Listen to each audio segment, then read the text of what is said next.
পৃথিবীর 3 ভাগের 1 ভাগ মানুষই এখন সামাজিক যোগাযোগ মাধ্যম ব্যবহারে অভ্যস্ত। এর একটা ব্যাপক প্রভাব পড়েছে সমাজে। কিন্তু আপনি কি জানেন আপনার শরীরেও পড়ছে এর প্রভাব? চলুন জেনে নিই এরকম কয়েকটি প্রভাবের কথা। Digital cocaine. অনলাইন আসক্তিকে মনোবিজ্ঞানীরা এখন ডিজিটাল কোকেইন নাম দিয়েছেন।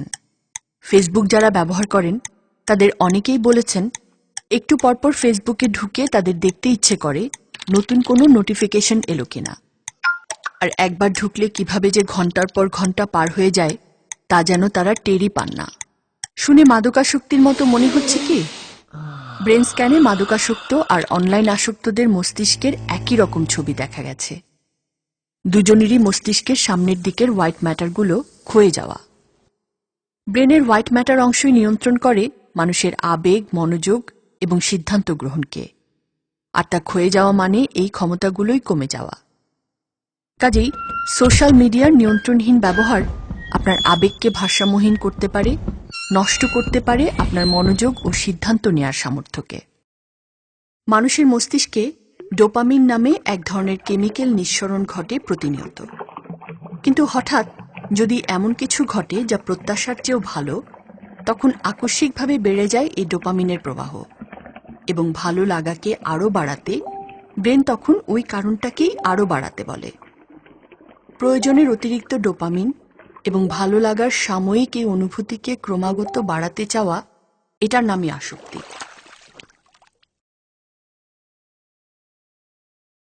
মনোযোগের ক্ষমতা নষ্ট। কেউ কেউ ভাবতে পারেন কাজের মাঝে একটু পরপর সোশ্যাল মিডিয়ায় ঢু মেরে আপনি একজন দক্ষ মাল্টিটাস্কার হয়ে উঠছেন। ভুল। সোশ্যাল মিডিয়া অ্যাডিকশন আর মাল্টিটাস্কিং দুই জিনিস। গবেষণায় দেখা গেছে খুব বেশি সোশ্যাল মিডিয়া ব্যবহার করে যে মানুষেরা একাধিক কাজের দক্ষতা তাদের অন্যদের চেয়ে কম, বরং তাদের মনোযোগ এত বেশি বিক্ষিপ্ত যে এর ফলে তাদের স্মৃতিশক্তিও লোপ পাচ্ছে অন্যদের চেয়ে দ্রুত। বিষয়টা কেমন? ধরুন গভীর মনোযোগ দিয়ে আপনি কোনো কাজ করছেন, ঠিক সেই সময় মোবাইলটা বেজে উঠলে কেমন লাগে আপনার? বিরক্ত লাগে না? মনে হয় না যে মনোযোগের সুতোটা ছিঁড়ে গেল? এটা সেরকমই। আচ্ছা দাঁড়ান, মোবাইলটা কি আসলেই বেজেছে? ভৌতিক কল। কোনো কল বা SMS আসেনি, কিন্তু আপনার কি মনে হলো যে মোবাইলটা বেজে উঠেছে বা প্যান্টের পকেটে থাকা ফোন সেটটা কাঁপছে? যদি হয় তাহলে বুঝতে হবে আপনি ফ্যান্টম ভাইব্রেশন বা ভৌতিক কল সিনড্রোমে আক্রান্ত।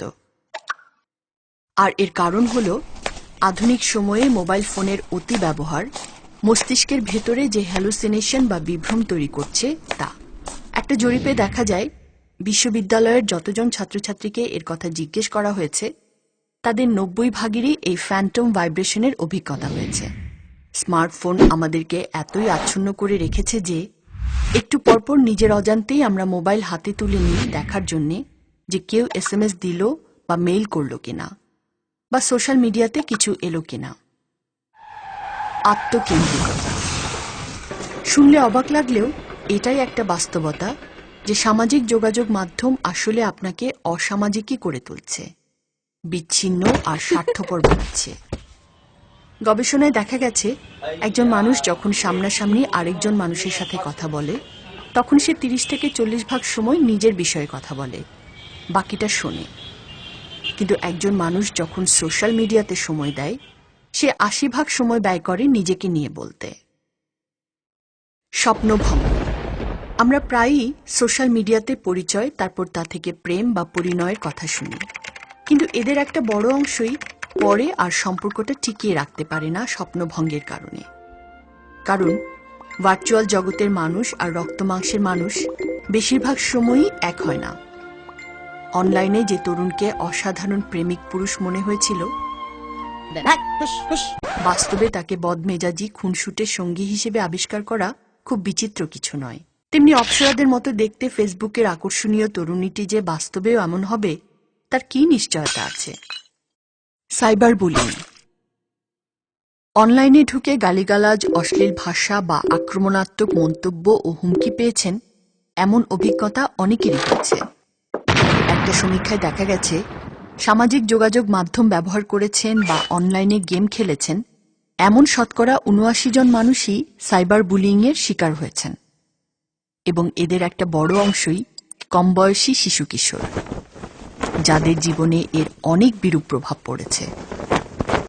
যৌন হয়রানি, অর্থনাশ, সম্মানহানি, এমনকি আত্মহত্যায় বাধ্য হওয়ার মতো ঘটনাও ঘটছে কারো কারো ক্ষেত্রে।